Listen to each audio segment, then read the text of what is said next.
quelque chose du type. Donc, dès qu'on avait à 10 mm, on recevait une information, un texto, un mail pour nous dire attention, on a dépassé le 10 mm. Et dès que ça dépassait les 20 mm, il y avait une alerte rouge et il y avait une commission qui se réunissait sur place le jour même, au plus tard, pour constater la source de la déformation, est-ce que c'est vraiment préjudiciable ou non, et qu'est-ce qu'elles en sont les actions à mener afin de limiter les dégâts.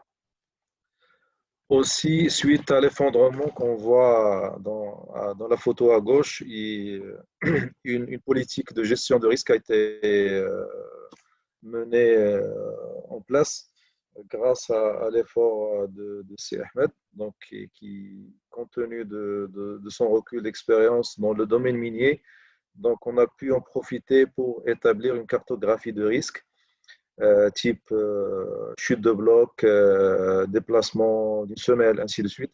Donc il y avait un logigramme qui était préétabli suivant plusieurs risques et qui donnait un peu les actions à mener si telle ou telle condition est réalisée. En l'occurrence, on l'a utilisé pour le cas du décrochement de ce dièdre-là. Et cette démarche-là nous a permis vraiment, il faut le signaler, de suivre le chantier d'une manière assez sereine. Effectivement, il y avait des moments de friction, de tension et de stress aussi lorsqu'on a des dépassements, mais on suivait bien le logigramme et ça nous permettait de dépasser les phases de stress d'une manière assez convenable.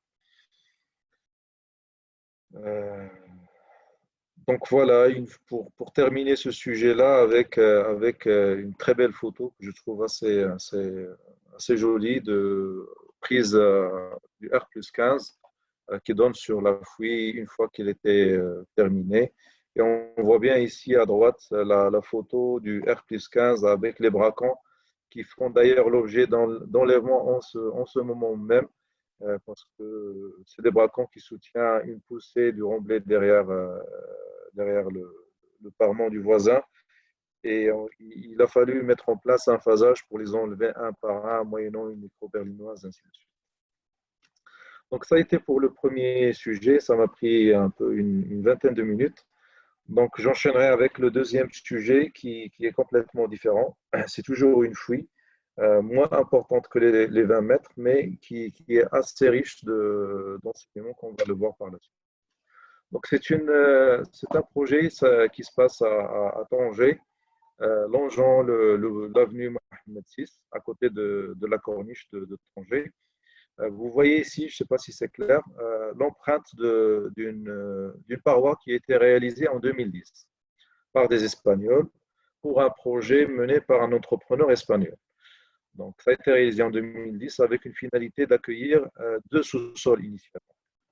Le projet a été abandonné, personnellement, je ne sais pas pourquoi, mais bon, le client, client de cette paroi-là, il est parti. Et il y avait un nouveau client qui a récupéré l'affaire en 2018. Je pense qu'il y avait une affaire de saisie ou quelque chose comme ça. Donc, il a récupéré le terrain avec sa paroi existante. Et tout le deal était de passer de 2 sous-sols à 3 sous-sols. Donc, la consigne, ou plutôt la commande qui nous a été donnée, c'est de voir comment est-ce qu'on peut garder la paroi initiale, qui faisait globalement 20 mètres, plus ou moins, 20 mètres, avec une épaisseur de 60 cm. Il n'y avait pas encore de terrassement entamé, et on voulait passer de 2 sous-sols à 3 sous-sols. Donc, il fallait chercher une solution de confortement qui permet d'atteindre cet objectif, sachant que la paroi existe, elle a déjà son épaisseur et c'est un peu trop tard de modifier le design de la paroi initiale. Donc, il y avait 2 campagnes de reconnaissance, une en 2010 faite par les Espagnols, qui était assez conséquente, qui a permis de donner, quasiment de figer les paramètres géotechniques des différentes formations en place. On avait des essais bien faits. Il y avait une campagne de 2018 qui a consisté en des sondages pressiométriques qui a permis de confirmer la campagne de 2010 et qui a permis aussi de figer le modèle de sol. Donc, côté contraintes, bon, comme pour la fuite de Casablanca, ici, nous avions d'autres contraintes. Le boulevard Mohamed VI, que vous voyez au nord de la photo. À l'est, on avait un terrain nu, mais avec un voisin qui ne voulait absolument pas toucher à son assiette fautière. Donc, il était hors question de terrasser à gauche. Au sud, on avait un terrain nu. Il y avait, vous voyez ici les installations de chantier. Donc, on avait la latitude de faire ce qu'on veut. Il y avait ce passage-là qui sur une trentaine de mètres, mais qui nous a beaucoup embêtés, rue Znata. Et vers le nord-est, on avait un terrain nu, un jardin qui appartenait à la commune, mais bon, on pouvait faire ce qu'on veut aussi. Donc, sur la démarche calculatoire, la première des choses, c'est qu'on a essayé d'identifier plusieurs coupes types. Et j'oublie pas que côté boulevard Mohamed VI, on avait une autre contrainte majeure. Vous allez voir pourquoi il était une contrainte majeure, c'est la présence, ce que je montre ici en pointillé, une pale blanche. C'était une pale blanche, elle était là. On ne connaît pas sa profondeur, on ne connaît pas sa nature. On a essayé de faire des extractions d'un élément qui donnait des éléments de 7 mètres avec un type de profilé très très ancien. En tout cas, c'était une contrainte en place à 3 mètres de la paroi moulée. Nous n'avions pas l'historique de son existence, mais elle était là et on devait composer avec cette contrainte-là. Et comme vous allez voir par la suite, elle était une contrainte majeure qui a conditionné le changement de la conception en cours du route. Donc, on a défini les coupes de calcul. Et voilà, pour faire sommaire, la coupe côté boulevard Mohamed VI, ça c'était le premier design. On voit ici la pale planche, le rideau principal avec 2 lits d'ancrage. À supposer que ces lits d'ancrage allaient être réalisés en dessous du pied de la pale planche à gauche. Et ça n'a pas été possible comme ça, comme on va le voir par la suite. Pour la coupe 2, celle où on avait un voisin qui ne tolérait pas qu'on excave dans son terrain, on ne pouvait pas alléger derrière la paroi moulée et on devait passer par 3 lits d'ancrage. Lorsqu'on dit qu'on doit passer par 3 lits d'ancrage, la contrainte principale, c'était de limiter, en plus de la déformation de la paroi moulée, mais surtout de limiter les efforts intrinsèques de la paroi de la section béton armé, en particulier les moments. Parce que la paroi, elle avait un ferraillage. Et ce ferraillage, il suffisait pour 2 sous-sols, mais il ne suffisait plus pour 3 sous-sols parce que si on gardait la même section, et le même nombre de lits d'ancrage initialement, on allait avoir des efforts importants dans la paroi et du coup, on ne pouvait pas passer. Donc, on multipliait les points d'accroche à la paroi, les ancrages, afin de pouvoir passer avec le ferraillage et le béton qui existait pour une paroi de 60 cm. Globalement, les ancrages, ils faisaient une longueur totale de 23 mètres, avec une longueur libre de 7 mètres et une longueur scellée de 16 mètres, réalisée dans des forages de 200 mm, avec une injection IGU, c'est-à-dire on injectait puis on réinjectait dans le coulis afin de mobiliser correctement le bulbe du scellement. Les différents tirants d'ancrage étaient précontraints à environ 30 tonnes l'ancrage. Donc, pour la coupe 3, on avait un terrain nu, c'était la zone de l'installation de chantier. Afin de soulager la paroi, on s'est permis un décaissement derrière la paroi, ce qui permettait de soulager les moments et aussi de pouvoir passer avec 2 lits au lieu de 3 lits. Côté rue Znata, pareil que c'était une rue, un boulevard quasiment circulé, donc on ne pouvait pas terrasser, faire un soulagement derrière la paroi. Donc, on est passé par 3 lits. Les problèmes rencontrés. Le premier problème, c'était la pale planche, parce que on a essayé de respecter les résultats de calcul. Vous voyez ici des trous avec des scellements. C'est des trous à travers desquels on a essayé de faire traverser les ancrages, mais on butait sur la pale planche qui était derrière. Ceci s'est répété à 3 niveaux, même en étant à 6 mètres plus bas, avec une forte inclinaison, on rencontrait toujours cette pale planche. Donc, on a abandonné l'idée de traverser la pale planche par des ancrages. Et je vais vous montrer par la suite qu'est-ce qu'on a fait. Ce qu'on a fait, c'est que c'est la face du boulevard. Donc, la pale planche, elle est derrière. Donc, au lieu de faire des ancrages, on a laissé une banquette de 5 mètres. On a réalisé des butants. Ces butants sont assis côté fouille sur des semelles. Et sous les semelles, on avait des puits armés de 10 mètres. Donc, tout ce dispositif afin de pouvoir buter la paroi moulée. Parce qu'autrement, on ne pouvait pas passer sans ce dispositif-là. Et encore, nous avions des déplacements relativement excessifs par rapport au modèle de calcul. Parce que le terrain, il poussait beaucoup. On était à côté de la mer et il y avait beaucoup de pression d'eau derrière. Donc, côté boulevard, là, une fois qu'on a enlevé la banquette et une fois que les bracons ont été mis en place, c'est des bracons de 300, HEA 300, placés tous les 6 mètres. Donc, quelques photos, pareil. Le deuxième problème qui nous a beaucoup euh, ennuyé, c'est le deuxième lit. La réalisation du deuxième lit, il était sous l'eau, sous la nappe. Et du coup, dès qu'on faisait des forages, on avait une sortie permanente d'eau chargée de sable. Cette eau chargée de sable créait à l'amont de la paroi des trous, comme vous le voyez ici, c'est des fontis, c'est-à-dire un siphonnage du terrain sableux vers la fouille, ce qui créait ce type de désordre-là. Là encore, côté terrain nu, ce n'était pas très préjudiciable. On a essayé de le gérer au cas par cas.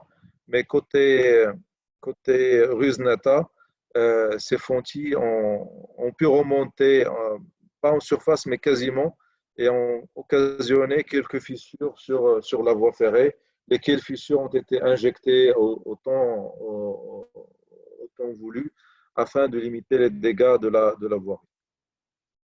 Un autre problème, c'était le pompage. Donc, la paroi était théoriquement fichée dans l'argile, dans un terrain argileux en profondeur à moins 18 mètres. Et malgré ça, il y avait des venues d'eau pérennes dans la fouille qu'on a géré avec 3 points ou 4 points de pompage permanent. Et dès qu'il y avait un problème de pompage sur une pompe, on avait la fouille qui se remplissait d'eau et les travaux devenaient quasiment impossibles. Un autre problème qu'on a retrouvé sur quelques points, c'est la présence de défauts dans la paroi de 2010. Donc, je rappelle que c'était une ancienne paroi, donc on n'avait aucune maîtrise de cette paroi-là, de comment elle a été réalisée. Et là, les terrassements ont mis à nu quelques défauts de réalisation de la paroi, comme vous le voyez, et ça a occasionné des sources de rentrée d'eau et on ne comprenait pas pourquoi l'eau elle était tout le temps alimentée, sachant qu'on était dans des argiles. Donc, pour terminer sur une bonne note, vous voyez ici la belle photo de la fouille avec les différents niveaux d'ancrage tels que ça a été calculé. Il y avait en dessous de la plateforme des inclusions rigides pour asseoir la tour. Donc, ça c'est un autre sujet de débat. Et voilà. Donc j'ai terminé avec le deuxième retour d'expérience sur la fouille de Tanger. Et dans ce qui suit, je vais récapituler un petit peu notre retour d'expérience sur 5 ans. 5 ans que j'ai commencé effectivement à manipuler ce type de calcul d'excavation en milieu urbain à travers les villes suivantes, particulièrement Casablanca avec son complexe rocheux, Rabat sur quelques fouilles, Tanger avec la fouille de Elysium et d'autres Tanger et d'autres fouilles dans un milieu pélitique, et aussi un projet sur Fès. Donc, qu'est-ce qu'on peut retenir comme recommandation? La règle numéro 1, la campagne de reconnaissance est un élément clé pour aborder ce type de sujet. Une campagne de reconnaissance ciblée est égale à un projet optimisé. Voilà, donc les grands principes de la campagne, de la contenance de cette campagne géotechnique, c'est d'abord couvrir la hauteur de la fouille et la zone de la fiche en fonction de la nature de terrain. Donc, il faut non seulement couvrir la hauteur de la fiche, mais aussi la fiche en dessous de la fouille. Généralement, hein, je dis à 90% des cas, lorsqu'on récupère un dossier de reconnaissance, on trouve un sondage en plein milieu de la fouille qui couvre uniquement la partie inférieure et on n'a aucune idée de la qualité mécanique des terrains qui seront sur la fouille. Donc, l'objectif numéro un, il faut que le sondage, lorsqu'on le réalise, qu'il couvre la hauteur de la fouille, c'est-à-dire qu'il donne des renseignements sur la hauteur de la fouille et aussi sur la partie fondation. Les sondages doivent couvrir le périmètre de la fouille et pas uniquement le centre, parce qu'on peut avoir une variabilité des terrains qui peut flamber les prix des traitements une fois qu'on est en phase des terrassements. La campagne de reconnaissance, une bonne campagne de reconnaissance, à mon avis, doit être étalée au moins sur 2 phases. Une phase tirée dans l'air, une seule, pour moi, c'est un grand risque qu'on court. C'est vrai que le maître d'ouvrage, il titille beaucoup sur cet aspect budgétaire de la fouille, mais il faut savoir que si on a une singularité éventuelle en plein milieu de travaux, ça risque de multiplier le budget. Donc, on préfère toujours que la campagne soit au moins en 2 phases. Une phase préliminaire pour dégrossir et une phase qui va dans le détail. La campagne de reconnaissance doit en toute évidence être adaptée au contexte prévisible du terrain. Donc, on a vu à travers les 2 fouilles, un contexte rocheux, il est complètement différent d'un contexte meuble. Pour le rocher, il faut avoir des sondages carottés. Il faut pouvoir avoir une qualification de la densité des joints avec un RQD à minima. Idéalement, faire des sondages caméra pour cartographier la paroi des sondages. Avoir un dilatomètre, c'est très rare, je le mentionne parce que c'est très utile, surtout pour des ouvrages très très sensibles. Mais au Maroc, c'est très rare d'avoir un dilatomètre disponible pour mesurer à sa vraie grandeur le module de déformation, surtout lorsqu'on est amené à faire des modélisations aux éléments finis. Il faut avoir un piézo, il faut faire des tests de pompage lorsque le problème d'eau il est occurrent. Pour le terrain meuble, il faut disposer des sondages carottés, des pressios, des SPT ou des CPT en fonction de la nature des terrains. Très, très important, faire des essais au triaxial et éviter au maximum, je dis à nos collègues de laboratoire, éviter les cisaillements, surtout lorsqu'il s'agit de terrains cohésifs. Recourir plutôt à des essais au triaxial, qui sont des essais plus performants, qui permettent d'approcher le comportement au cisaillement des terrains. Pareil, il faut faire des piézos et des tests de pompage lorsqu'on a des niveaux d'eau occurrents. La règle numéro 2, pour une bonne démarche, c'est de maîtriser l'environnement de la fouille. C'est très, très important de connaître ce qui avoisine la fouille. Des immeubles, des bâtiments, des voiries, connaître les niveaux de sous-sol, les niveaux de fondation, connaître est-ce qu'il y a des réseaux, leur nature, leur profondeur. Il faut faire très très attention lorsqu'une fouille est avoisinante à des canalisations. Des canalisations sont trop sensibles au déplacement. Il suffit qu'on ait 2-3 cm de déplacement de la fouille pour qu'une canalisation se casse. Et si elle casse, elle va nous créer un cercle vicieux non mesuré initialement. Donc, comme je le rappelle ici, une fouille occasionne toujours des déplacements. Et il est illusoire d'espérer un déplacement nul autour de la fouille. C'est de l'illusoire. Il n'y a pas de solution ou de confortement qui donne 0 déplacement. Il y a toujours un déplacement. Ça peut être millimétrique, ça peut être centimétrique. Au-delà, ça devient une catastrophe. Donc, mais entre les millimétriques et les centimétriques, il faut savoir est-ce que le voisinage il tolère ou non cet ordre de grandeur-là. La règle numéro 3, savoir qu'une fouille urbaine se calcule et se justifie. Donc, pour ce faire, j'invite moi-même et tout le monde à investir dans la formation afin de connaître les règlements en vigueur, les méthodes de calcul reconnues. Investir aussi et surtout dans l'acquisition des outils de calcul pour ne pas réinventer la roue. Il y a beaucoup d'outils de calcul sur le marché. Il faut se les approprier pour mener une vie aux ingénieurs la plus aisée possible. Bien sûr, il faut les former pour savoir comment utiliser ces outils-là, mais il faut s'acquérir les outils de mécanique des roches et mécanique des sols aux éléments finis afin de pouvoir aborder ce type de problème et éviter les approches pifométriques si elles ne sont pas appuyées par un retour d'expérience régionale ou dans la zone particulière de l'étude. La règle numéro 4, ne pas céder à la pression du client. Malheureusement, c'est ce qui se passe, c'est-à-dire que le client il a un budget, un souci de minimiser les dépenses au départ, mais il ne sait pas qu'en minimisant les dépenses au départ, il court un risque de multiplier son projet par deux. Donc, ce graphique-là, il figurera dans un recueil de l'AFTES qui va sortir je pense, en 2021 sur les reconnaissances propres au tunnel propres à la mécanique des roches. Et j'ai tiré ce graphique-là qui est très parlant. Ça veut dire que pour 10%, lorsqu'on investit 10% de la reconnaissance par rapport au coût des travaux, on maîtrise très très bien le budget final des travaux. Au contraire, lorsqu'on se limite à 1% et 2%, le risque de multiplier le projet par deux, le coût du projet final par deux est très occurrent. Moi-même, j'avais l'occasion de traiter une fouille à Rabat.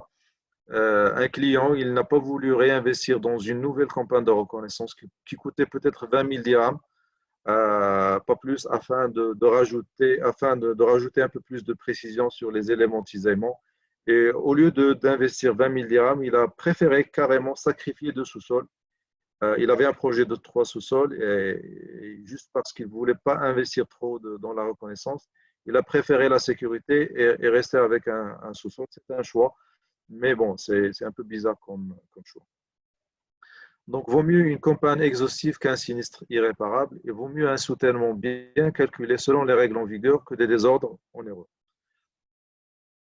La règle numéro 5, toujours suivre votre ouvrage. La géotechnique et la mécanique des roches, comme vous le savez tous, ne sont pas des sciences exactes. Il est illusoire de croire que notre calcul est à 100% infaillible, loin de là. Il suffit qu'une singularité non reconnue dans la phase G1, G2 se manifeste en phase G2, G4 pour créer un problème irréparable. D'où l'intérêt primordial de la méthode observationnelle et de la mission G3, G4 en phase travaux que nous devons tous imposer aux clients. Règle numéro 6, doubler de vigilance en présence de nappes et de sols sensibles à l'eau. Ça, c'est un conseil. Dès qu'on a de l'eau, des argiles, des sables lâches, la fouille, elle devient un problème comme celle que j'exposais à Tanger. Donc, il faut doubler de vigilance, mettre plus de moyens, se donner les moyens budgétaires pour pouvoir faire une très bonne étude. Et je préfère ne pas rentrer dans un problème à risque si le budget ne le permet pas, que de rentrer et de donner des recommandations inappropriées parce que je n'ai pas assez de budget dans l'étude. La règle numéro 7 et la plus importante, c'est sensibiliser votre entourage, en particulier les maîtres d'ouvrage, les laboratoires, les bureaux de contrôle et les bureaux d'études. Donc, pour finir, dans moins d'une minute, quelques fouilles qu'on a eu l'occasion de réaliser. Ici, une fouille à côté de HEM Rabat, une fouille de 11 mètres soutenue par une micro-berlinoise doublement tirantée. Une fouille à Tanger, c'est le parking Place des Nations avec une problématique politique. Une fouille devant un site très ancien, l'ancienne Médina de Fès, une fouille de 9,50 m qu'on a soutenue avec des pieux armés par des profilés H. Une fouille à Casa, il n'y a pas que le rocher à Casa. Sur un site, il y avait du sable grésifié, mais devant un R+7. Donc, on a dû recourir à des pieux de 50 cm de diamètre, rapprochés avec un niveau tirant d'ancrage afin de minimiser les déformations. Euh, Pas uniquement des fouilles, on peut réparer des sinistres comme celui que vous voyez ici avec un rideau de puits rapproché aussi. Et on recourt aux mêmes méthodes de calcul. Et voilà pour terminer ma fouille préférée, celle de Tanger. Voilà, je vous remercie tous pour votre aimable attention et désolé si j'ai pris beaucoup de votre temps. La parole est à vous s'il y a des questions auxquelles vous voulez qu'on réponde. Merci à vous. Voilà, donc, bon, je remercie d'abord Tariq El-Malki pour cette présentation. Je rappelle qu'il s'agit d'un webinaire, d'un exposé technique de l'association Cercle des géotechniciens marocains dont vous êtes membre. Donc, on va recevoir les questions dans le chat et j'inviterai ensuite Tariq El-Malki d'y répondre. Donc, on prend les questions dans le chat. Commencez à poser vos questions. Tu nous rappelleras, Si Ahmed, qu'il y a 8 minutes qui nous séparent de la fin de ces 40 minutes. Désolé d'avoir pris trop de temps afin d'activer le lien par la suite. Oui, tout à fait. Donc, il reste 8 minutes. À moins qu'on puisse le faire tout de suite là, et sorte de break et récupérer le lien, comme ça on a 40 minutes devant nous au lieu d'être coupé. Je ne sais pas si c'est possible ou pas. Oui, c'est toujours possible, mais j'espère qu'on puisse. Bon, c'est toujours intéressant de poursuivre le webinaire s'il D'accord, y a des questions pour se plonger éventuellement. d'accord.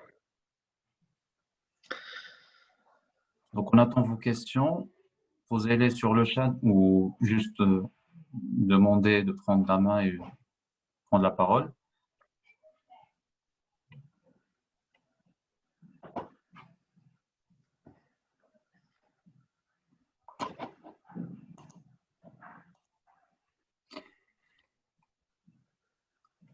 Alors, on a une question ici.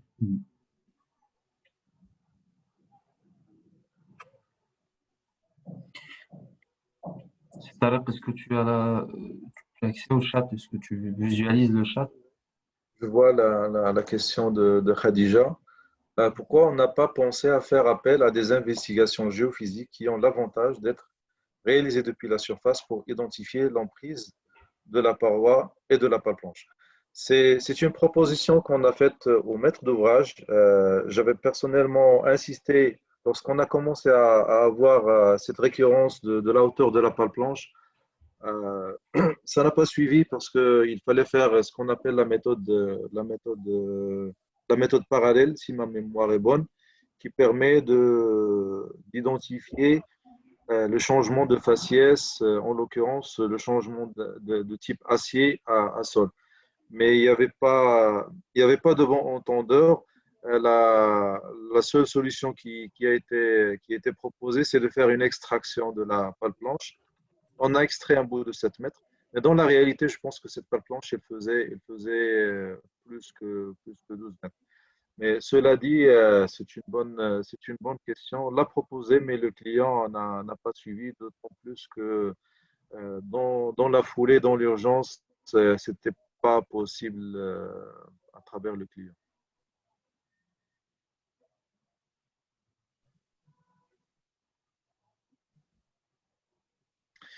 Deuxième question de Yassine Rakchi. Comment serait-il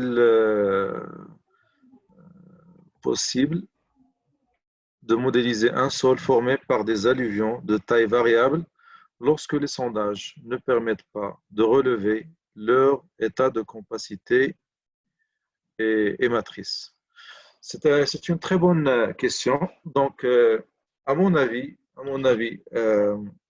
là, il faut multiplier un peu les les différents moyens de reconnaissance.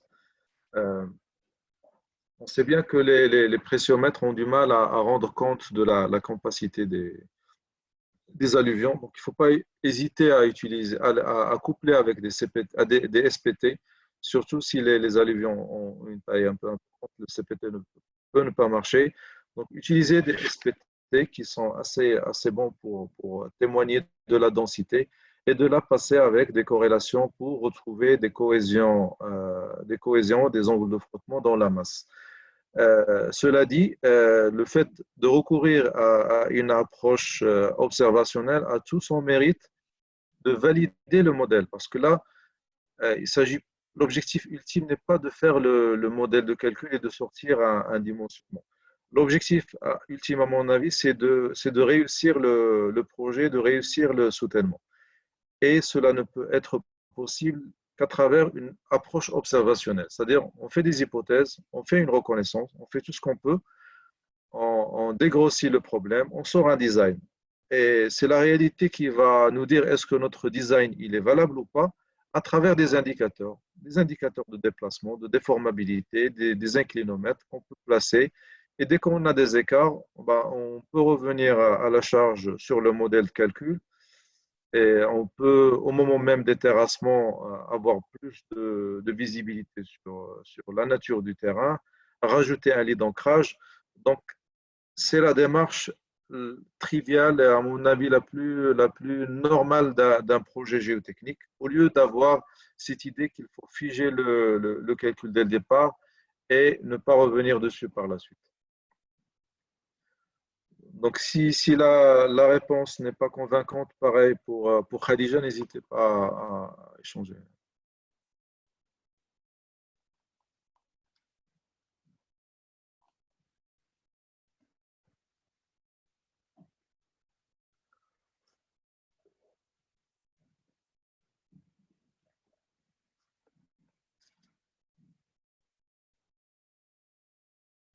Alors, vous pouvez prendre la parole, effectivement.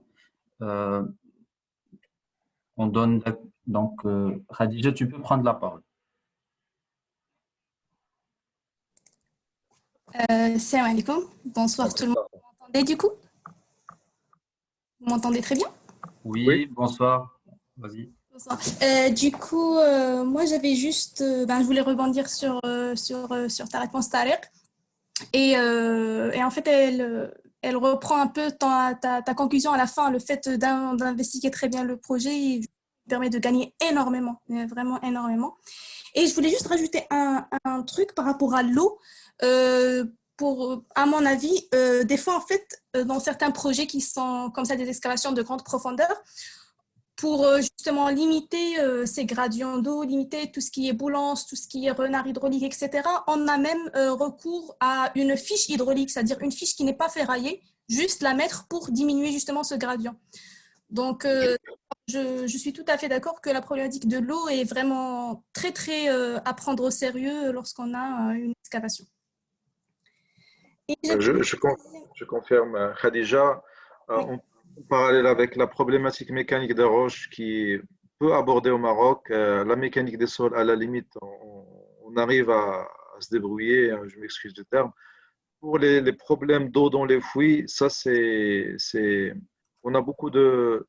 Moi, je parle de ma propre expérience après, je ne connais pas les limites de compétences de tout le monde, mais c'est un élément qui nous fait beaucoup défaut et sur lequel il faut qu'on travaille même au sein de l'association afin de performer sur ces trois axes-là, hydraulique souterraine, mécanique des roches et performer dans la mécanique des sols. Il y avait une question de.